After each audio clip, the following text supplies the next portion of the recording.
After 15 years of silence, my phone rang, and the name flashing on the screen made my chest tighten like a vice. My ex-wife. 15 years. 15 years of absence, of memories buried under layers of anger, grief, and resignation. I hadn't imagined this day, hadn't allowed myself even the faintest hope that she would ever reach out again. My thumb hovered over the green icon, heart hammering in my chest. And then, almost instinctively, I answered. "Hello," I said, my voice steady only on the surface. "Hello, it's me," she whispered, her voice trembling, fragile yet urgent. We need to talk." Those words struck me harder than I could ever imagine.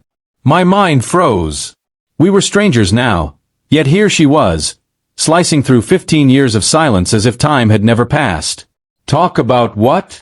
I asked cautiously, trying to mask the tremor in my voice, the anticipation clawing at me from the inside. A long pause followed. The silence was unbearable, filled with unspoken histories, regrets, and questions I wasn't sure I wanted answers to. Then she spoke, her words dripping with fear and something I couldn't quite place. Desperation. "Everything you think you know about our past, about why we parted, it's all wrong. I've kept a secret for years, something I never told you. Something that will change everything." My stomach dropped. My chest tightened. A secret? After 15 years? My mind raced with possibilities. None of them good. I felt a cold sweat on my back. "What are you talking about?" I asked, but my voice betrayed me. Anxious, pleading, on the verge of panic. She faltered. "I didn't leave because I didn't love you. I didn't leave because of someone else. I left because I thought I was protecting you, protecting us. But now, I fear it's too late. And I need you to come. I need you to see him before it's too late." "See who?" The words barely escaped my lips.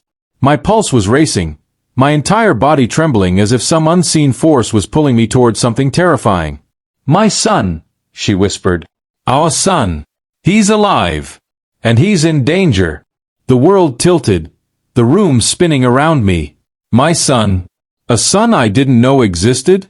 A life I had no idea I was meant to be part of? My knees weakened, and I sat down, gripping the phone like a lifeline. 15 years of my life had been rewritten in one sentence.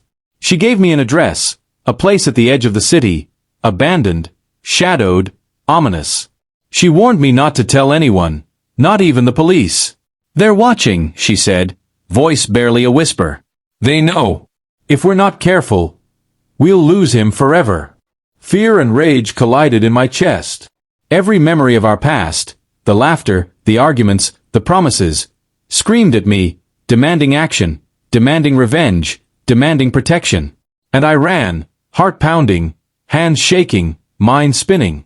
The city streets felt unfamiliar, every shadow threatening, every corner hiding danger. My thoughts whirled. Who was after him? Why now? Why had she kept this secret for 15 years?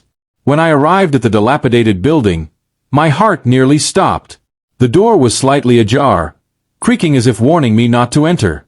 I stepped inside cautiously, each creaking floorboard echoing like a drumbeat of impending doom. The air smelled of dust and decay. And then I heard it, a soft, fragile sound. A child's laughter. Or was it crying? My pulse spiked. I moved toward it, each step measured, tense, fearful. In a small room at the back, I saw him.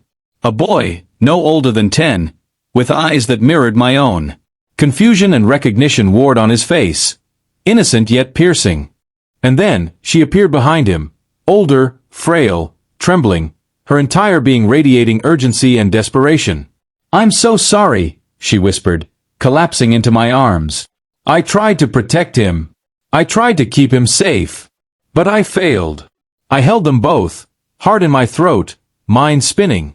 15 years of silence, of betrayal, of lost time, had led to this single, explosive moment. And then she revealed the truth. The reason she had disappeared, the danger that stalked them. She had uncovered a secret, something dangerous from her past, someone who would stop at nothing to take my son, someone who had already begun to close in on them. "Who?" I demanded, my voice shaking, raw with fear and anger. Her lips trembled, tears streaming down her face. Someone I thought I could outrun, someone I thought we were safe from. But I was wrong. He knows now. He knows about you, about him, and if we don't act fast, he'll take him, forever. The weight of her words crushed me, yet it galvanized me. I wouldn't, let him be taken. Not this child. Not the son I had never met but had always unknowingly longed for. And then I saw movement in the shadows. Figures, silent, watching, waiting. My heart lurched. They had been here before me. They were ready. Without thinking, I grabbed her hand, pulled the boy close, and whispered promises I didn't know I could still make. Promises of safety, of vengeance, of love. And in that instant, the fear and anger fused into determination. I would protect him. I would fight anyone, anything, to keep him alive. Suddenly, the lights flickered. A door slammed upstairs. The danger was immediate, real, lethal.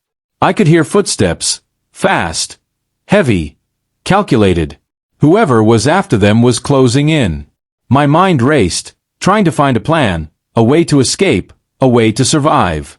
And then I realized, I wasn't alone in this.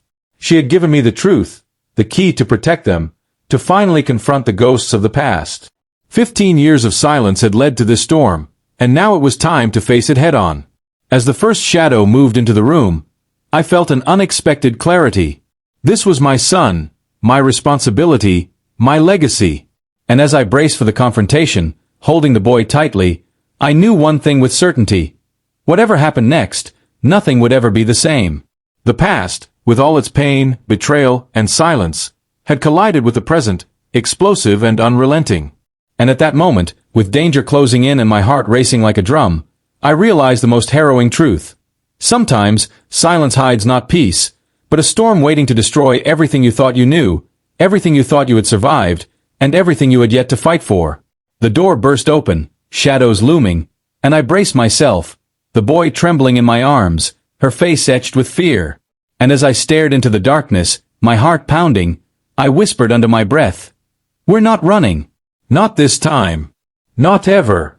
Because some truths are worth fighting for, some secrets are worth surviving, and some bonds, like a father's love for a son, lost to time but found in a heartbeat, can never be broken.